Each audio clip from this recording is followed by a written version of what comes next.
Chemical kinetics में first order reaction चल रहा था। फर्स्ट ऑर्डर रिएक्शन में मैंने आपको यह बता दिया था कि फर्स्ट ऑर्डर रिएक्शन होता क्या है। तो जिस रिएक्शन का दर रिएक्टेंट के कॉन्सेंट्रेशन के 1 पावर पे डिपेंड करेगा, उस रिएक्शन का नाम फर्स्ट ऑर्डर रिएक्शन होगा। जिस रिएक्शन का रेट रिएक्टेंट के कॉन्सेंट्रेशन के ओवरऑल 1 पावर पे डिपेंड करेगा, उसे कहेंगे फर्स्ट ऑर्डर रिएक्शन। इसके बाद हमने फर्स्ट ऑर्डर रिएक्शन का इक्वेशन निकाला। तो फर्स्ट ऑर्डर रिएक्शन का इक्वेशन आया था K equal 2.303 upon T log 10 base A0 upon A। तो फर्स्ट ऑर्डर रिएक्शन क्या होता हमने जान लिया कि जिस अभिक्रिया की दर अभिकारक के सांद्रता के 1 पावर पे डिपेंड करेगा, उसे प्रथम कोटि की अपक्रिया। और प्रथम कोटि की अपक्रिया का हमने समीकरण निकाला। तो प्रथम कोटि की अपक्रिया का समीकरण आया था K equal 2.303 upon T log 10 base A0 upon A। मैंने ग्राफ खींचने के लिए बोला था। जब हम लोग प्रथम कोटि की अपक्रिया का समीकरण निकाल रहे थे तो एक इक्वेशन को मैंने घेरा था और मैंने कहा था यहां से मैं ग्राफ खींचूंगा। तो हम लोग का वह ग्राफ होगा, आज का पहला topic, graph between log 10 base A and time. तो जो हम लोग को ग्राफ खींचना है वह सांद्रता के लॉग का और समय का। जो हम लोग ग्राफ खींचेंगे वह ग्राफ सांद्रता के लॉग का और समय का ग्राफ होगा। हम लोग ग्राफ खींचेंगे, A माने कॉन्सेंट्रेशन, कॉन्सेंट्रेशन के लॉग का और टाइम के बीच का हम लोग ग्राफ खींचेंगे। तो जो मैंने आपको इक्वेशन मैंने कहा था इसको आप घेर लेंगे। वह इक्वेशन क्या था, log 10 base A equal log 10 base A0 minus K upon 2.303 into T था।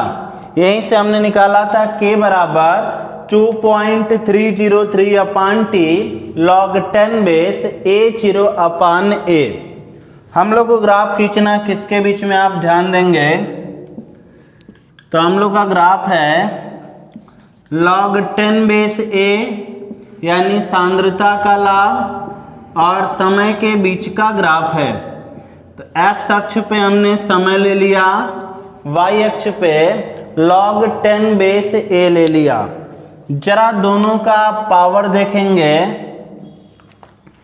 तो दोनों का पावर 1 है। और अगर x और y दोनों का पावर 1 हो तो बार बार मैं आपको बताता हूं, अगर x और y दोनों का पावर 1 होगा तो वह सरल रेखा का समीकरण होगा। तो log 10 बेस A और टाइम दोनों का पावर 1 है तो यह एक सरल रेखा का समीकरण है। आप कंपेयर करा दीजिए। y अक्ष पे आपने log 10 बेस A लिया, x अक्ष पे T लिया, तो y बराबर C प्लस mx। अगर x और y दोनों का पावर 1 होगा तो वह एक स्ट्रेट लाइन का इक्वेशन होगा। और आप कंपेयर कर लीजिएगा, y बराबर C प्लस mx। यहाँ आप इसका स्लोप देखिए, तो इसका स्लोप निगेटिव आया तो लाइन 2 हम लोग ऐसे ड्रा करेंगे और इसका जो स्लोप होगा, इसका स्लोप निगेटिव है, कितना है, माइनस के अपॉन 2.303 है। और यह कितने अंतःखंड को काट रहा है, log 10 बेस A0। तो यह हम लोग का हो गया log 10 बेस A और टाइम के बीच का ग्राफ। ध्यान देने वाली बात यह है कि अगर सांद्रता और समय के बीच का ग्राफ सरल रेखा हो, स्ट्रेट लाइन हो, तो वह जीरो ऑर्डर रिएक्शन होता है। ध्यान दीजिएगा, जीरो ऑर्डर में हमने सांद्रता और समय के बीच का ग्राफ खींचा था। वहां पे सांद्रता और समय के बीच का ग्राफ एक सरल रेखा आया था। और अगर लॉग ऑफ सांद्रता और समय के बीच का ग्राफ एक स्ट्रेट लाइन होगा तो वह फर्स्ट ऑर्डर रिएक्शन होगा। जरा दोनों का फर्क समझिए। ऐसे क्वेश्चन कंपटीशन में आपको मिलेंगे। अगर सांद्रता समय के बीच का ग्राफ, क्वेश्चन में कहा कि कॉन्सेंट्रेशन और टाइम के बीच का ग्राफ स्ट्रेट लाइन है, वह कौन से ऑर्डर का रिएक्शन होगा। तो अगर कॉन्सेंट्रेशन और टाइम के बीच का ग्राफ स्ट्रेट लाइन होगा तो वह एक जीरो ऑर्डर रिएक्शन होगा। और अगर लॉग ऑफ कॉन्सेंट्रेशन और टाइम के बीच का ग्राफ एक स्ट्रेट लाइन होगा तो वह एक फर्स्ट ऑर्डर रिएक्शन होगा। तो लॉग ऑफ कॉन्सेंट्रेशन और टाइम के बीच का हम लोग को ग्राफ खींचना था। हमने देखा कि दोनों का पावर 1 है तो यह एक सरल रेखा होगा। y अक्ष पे हमने log 10/a ले लिया, x अक्ष पे हमने टाइम ले लिया, कंपेयर करा दिया।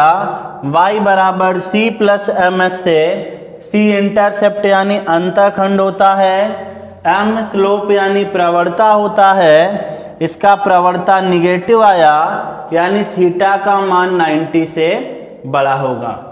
तो इस ग्राफ को आप बना लीजिए। इसके बाद हम लोग देखा चाहे प्रथम कोटि की अपक्रिया का अर्ध आयु काल। अब हम लोग कैलकुलेट किया चाहे प्रथम कोटि की अपक्रिया का अर्ध आयु काल। मैंने आपसे कहा था कि सारे रिएक्शन का हम लोग हाफ लाइफ पीरियड निकाला जाएगा। जीरो ऑर्डर का हमने हाफ लाइफ पीरियड निकाला था टी हाफ बराबर A0/2 के आया था। या हम लोग देखा चाहे कि फर्स्ट ऑर्डर रिएक्शन का अर्ध आयु काल कितना आता है। तो आपको मालूम है हाफ लाइफ पीरियड को T1/2 या T0.5 से रिप्रेजेंट किया जाता है। फर्स्ट ऑर्डर का हम लोग हाफ लाइफ पीरियड कैलकुलेट करेंगे और यह भी देखेंगे कि क्या वह अभिकारक के प्रारंभिक सांद्रता पे निर्भर करता है कि नहीं करता है। तो देखा चाहे अर्ध आयु काल क्या होता है, सारे बच्चों को मालूम है। जितने टाइम में अभिकारक आधा खत्म हो जाएगा या कहिए आधा बचा रहेगा उसे क्या कहेंगे, अर्ध आयु काल। जितने टाइम में 50% रिएक्टेंट खत्म हो जाएगा या 50% रिएक्टेंट बचा रहेगा उसे क्या कहेंगे, अर्ध आयु काल। तो परिभाषा मैंने पहले भी लिखवाया है, आज फिर एक बार लिख लिया चाहे। वह समयांतराल जिसमें अभिकारक का 50% खत्म हो जाए, वह समयांतराल जिसमें अभिकारक का 50% समाप्त हो जाए उसे अर्ध आयु काल कहते हैं। वह समयांतराल जिसमें अभिकारक का 50% समाप्त हो जाए उसे अर्ध आयु काल कहते हैं। चले फर्स्ट ऑर्डर का अर्ध आयु काल निकाला जाए तो प्रथम कोटि का समीकरण होता है K = 2.303 upon T log 10 base A0 upon A। प्रथम कोटि का समीकरण हम लोग को याद है K equal 2.303 upon T log 10 base A0 upon A होता है। A0 का मान 100%, स्टार्टिंग में कोई भी चीज 100% होता है, और जब टाइम का मान, समय का मान अर्ध आयु काल के बराबर होगा तो 50% समाप्त हो जाएगा और 50% बचा रहेगा। वैल्यू रखा चाहे K इक्वल 2.303, T की जगह पे T1 अपान 2 log 10 बेस A0 के जगह पे 100 और A के जगह पे 50। A0 यानी प्रारंभिक मात्रा और A यानी शेष मात्रा। स्टार्टिंग में जो रिएक्टेंट होगा वह 100% होगा, और जब टाइम का वैल्यू अर्ध आयु काल के बराबर होगा तो 50% खत्म हो जाएगा और 50% बचा रहेगा। तो यहां से देखिए K इक्वल 2.303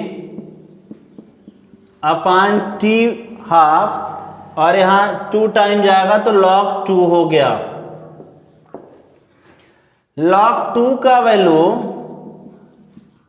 मोस्टली बच्चों को याद होगा, log 2 का वैल्यू 0.3010। इसका इसमें मल्टीप्लाई कर दीजिएगा और टी हाफ को इधर ट्रांसफर कर दीजिएगा। इसका इसमें मल्टीप्लाई करने पे मिलता है 0.6932। आप चेक कर लीजिएगा, मल्टीप्लाई करके देखना होगा। 2.303 का 0.3010 में मल्टीप्लाई करेंगे तो 0.6932 अपान K आएगा। यह हो गया प्रथम कोटि की अभिक्रिया का अर्धायु काल। और यहां से यह भी क्लियर हो रहा है कि प्रथम कोटि की अभिक्रिया का जो अर्धायु काल है वह अभिकारक के प्रारंभिक सांद्रता पे निर्भर नहीं करता, या कांस्टेंट होता है, क्योंकि K भी कांस्टेंट है और एक न्यूमेरिकल वैल्यू है जो कांस्टेंट होगा। तो प्रथम कोटि की अभिक्रिया का अर्धायु काल कांस्टेंट होगा, एक कांस्टेंट वैल्यू होगा जो रिएक्टेंट के प्रारंभिक मात्रा पे निर्भर नहीं करेगा, क्योंकि कहीं पर भी फार्मूले में रिएक्टेंट की प्रारंभिक मात्रा नहीं आया, वह कैंसिल हो चुका है। इससे यह क्लियर हुआ कि प्रथम कोटि की अभिक्रिया का अर्ध आयु काल रिएक्टेंट के प्रारंभिक मात्रा पर निर्भर नहीं करता। कहीं भी फार्मूले में A0 दिखाई नहीं दिया।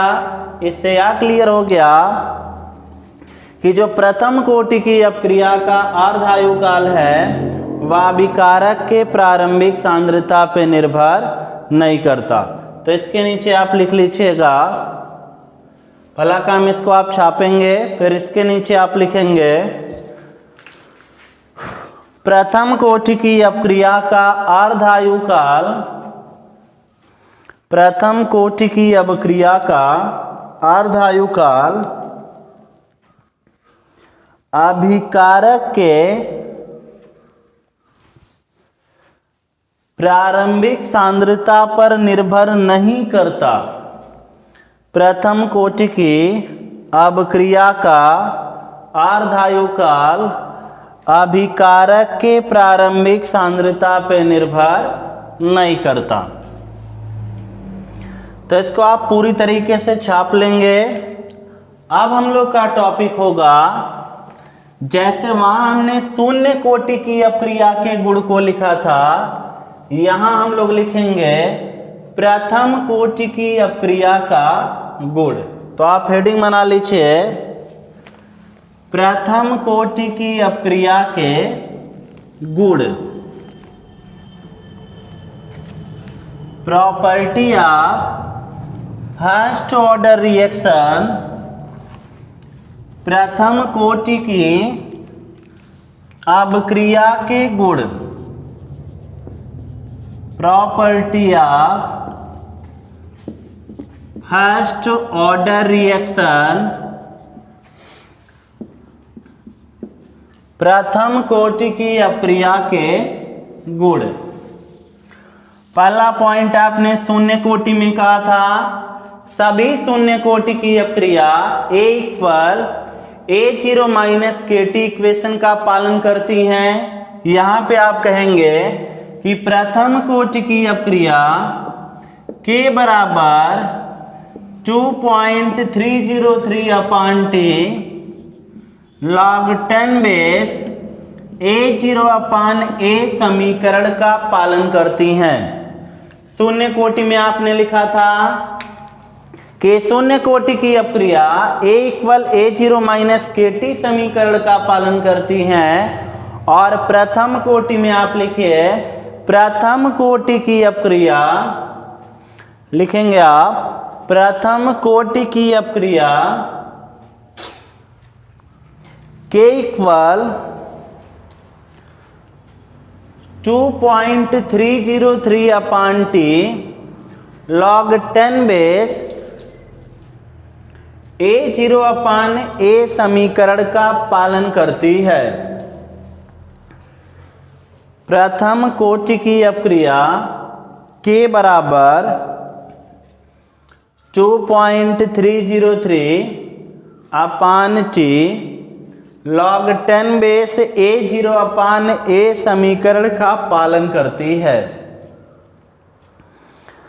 चले दूसरा प्रॉपर्टी लिखा जाए। दूसरा प्रॉपर्टी यह होगा कि जो प्रथम कोटि की अभिक्रिया होगा उसका 100% कभी भी समाप्त नहीं होता। किसी भी प्रथम कोटि की अभिक्रिया का 100% माने पूरा रिएक्शन कभी भी कंप्लीट नहीं होता। यहां आप देखिएगा, मैं T को इधर ले गया, K को इधर ले आया, तो अगर कोई फर्स्ट ऑर्डर रिएक्शन है वह 100% समाप्त हो जाएगा तो शेष मात्रा 0 होगा। 0 से डिवाइड करेंगे इनफाइनाइट आएगा, तो ओवरऑल टाइम का वैल्यू इनफाइनाइट आने लगेगा। यानी प्रथम कोटि की अभिक्रिया का 100% कभी भी समाप्त नहीं होता। 99.9% समाप्त हो जाएगा, लेकिन एक फर्स्ट ऑर्डर रिएक्शन का 100% कभी भी कंप्लीट नहीं होता। क्यों नहीं होता इसको आप देखिए, हम लोग K को यहाँ ले गए, T को यहाँ, जब 100% समाप्त हो जाएगा तब A का वैल्यू 0 होगा। A माने शेष मात्रा 100% समाप्त हो जाने के बाद शेष मात्रा 0 होगा, और 0 से आप डिवाइड करेंगे तो इनफाइनाइट आएगा। तो टाइम का वैल्यू इनफाइनाइट माने 0 ऑर्डर रिएक्शन अनंत समय में पूरा समाप्त होगा। या आप यह कह दीजिए कि 0 ऑर्डर रिएक्शन कभी भी पूरा समाप्त नहीं होता। तो दूसरा आप लिखेंगे पॉइंट, प्रथम कोटि की अभिक्रिया का, प्रथम कोटि की अभिक्रिया का 100%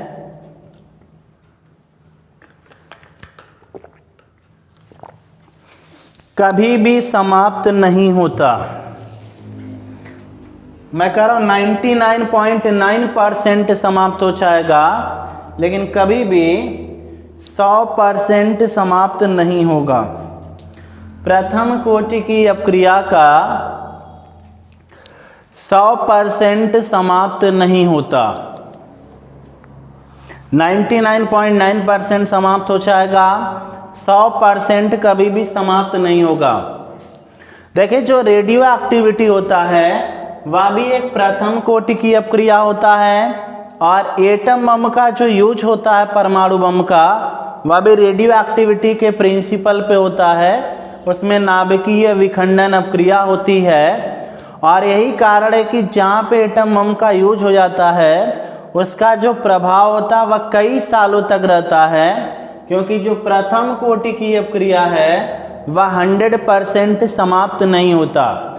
यही रीजन है कि हिरोशिमा और नागासाकी में आज भी विकलांग बच्चे पैदा होते हैं, क्योंकि वहाँ पे जो एटम बम का यूज किया गया वह प्रथम कोटि की अपक्रिया होती है और उसका कभी भी 100% समाप्त नहीं होता।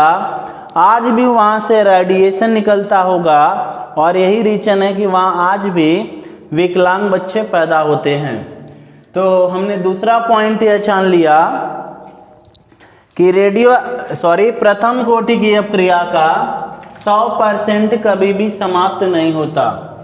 तीसरे पॉइंट में हम लोग वेग स्थिरांक का मात्रक जान लिया जाए तो प्रथम कोटि की अपक्रिया जो होगा उसके वेग स्थिरांक का क्या मात्रक होगा, तो वेग स्थिरांक का मात्रक होता है मोल का पावर 1 - n, लीटर का पावर n-1, सेकेंड इनवर्स 1 होता है।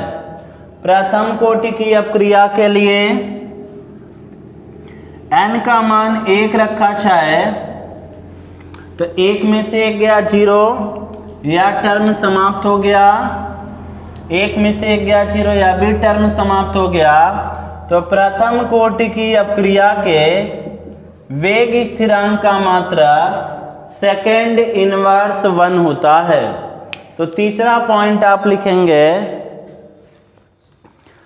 प्रथम कोटि की अपक्रिया के वेग स्थिरांक का मात्रक प्रथम कोटि की अपक्रिया के वेग स्थिरांक का मात्रक सेकेंड इनवर्स 1 होता है। प्रथम कोटि की अपक्रिया के वेग स्थिरांक का मात्रक सेकेंड इनवर्स 1 होता है। अगला प्रॉपर्टी लिखा जाए। देखिए पहला प्रॉपर्टी हमने यहाँ कहा प्रथम कोटि की अपक्रिया के बराबर 2.303/T log 10⁻A0/A समीकरण का पालन करता है। दूसरा प्रॉपर्टी हमने यह कहा कि कभी भी इसका 100% समाप्त नहीं होता। तीसरा प्रॉपर्टी मैंने यह कहा कि इसके वेग स्थिरांक का मात्रक सेकेंड इनवर्स 1 होता है। अब आप चौथी प्रॉपर्टी लिखिए। अभिकारक की सांद्रता n गुना बढ़ाने पर अभिकारक की सांद्रता n गुना बढ़ाने पर प्रथम कोटि की अपक्रिया का दर भी n गुना बढ़ जाता है। अभिकारक की सांद्रता n गुना बढ़ाने पर प्रथम कोटि की अपक्रिया का दर भी n गुना बढ़ जाता है। अभिकारक की सांद्रता n गुना बढ़ाने पर प्रथम कोटि की अपक्रिया का दर भी n गुना बढ़ जाता है। ध्यान से आप देखेंगे प्रथम कोटि की जो अपक्रिया होता है उसका दर अभिकारक की सांद्रता के 1 घात पे निर्भर करता है। प्रथम कोटि की अपक्रिया का दर अभिकारक के सांद्रता के 1 घात पे निर्भर करता है। अगर अभिकारक की सांद्रता n गुना बढ़ाएंगे तो जो दर होगा वह भी n गुना बढ़ जाएगा। तो चौथा हमने प्रॉपर्टी यह कहा कि अभिकारक का सांद्रता n गुना बढ़ाने पे प्रथम कोटि की अपक्रिया का दर भी n गुना बढ़ जाएगा। जब हम लोग अभिकारक की सांद्रता को n गुना बढ़ाएंगे तो जो दर होगा वह भी n गुना बढ़ जाएगा। तो यह प्रथम कोटि की अपक्रिया का प्रॉपर्टी हो गया। प्रथम कोटि की अपक्रिया के बराबर 2.303 अपान टी log 10/0 अपान ए समीकरण का पालन करता है। इसका 100% कभी भी समाप्त नहीं होगा। इसके वेग स्थिरांक का मात्रक सेकेंड इनवर्स 1 होता है और अगर अभिकारक की सांद्रता को n गुना बढ़ाएंगे तो प्रथम कोटि की अपक्रिया का दर भी n गुना बढ़ जाता है। अब हम लोग प्रथम कोटि की अपक्रिया का एग्जाम्पल देखा जाए कि प्रथम कोटि की अपक्रिया का क्या उदाहरण होता है। अब इसका आप एग्जाम्पल देखिए। तो सूडो यूनिमोलिकुलर रिएक्शन में मैंने दो प्रथम कोटि की अपक्रिया बताया था, पहले उन्हीं को लिख लिया जाए। पहला था एस्टर का जल अपघटन। जब एस्टर में हमने जल डाला था तो एसिड और अल्कोहल बना था और वह एक प्रथम कोटि की अपक्रिया था। एस्टर होता RCOOR, इसमें जल डाल दीजिए, जल H2O, HOH लिखा। यहाँ पे कैटालिस्ट के रूप में माने अपक्रिया का दर बढ़ाने के लिए किसी अम्ल का यूज होता है, तभी तीर के ऊपर हमने H+ लिखा। यहाँ पे रिएक्शन का दर बढ़ाने के लिए कैटालिस्ट के रूप में अम्ल का यूज होता है, तो हमने एरो के ऊपर H+ लिखा। एस्टर में क्या होता है, एस्टर जल से क्रिया करेगा तो क्या बनाएगा, एसिड और अल्कोहल बनाएगा। तो एसिड बन गया RCOOH और अल्कोहल बन गया ROH। तो जब हमने एस्टर का जल अपघटन कराया तो एस्टर के जल अपघटन से बनेगा एसिड और अल्कोहल। दूसरा एग्जांपल देखा जाए, सुक्रोज का जल अपघटन करा दिया जाए।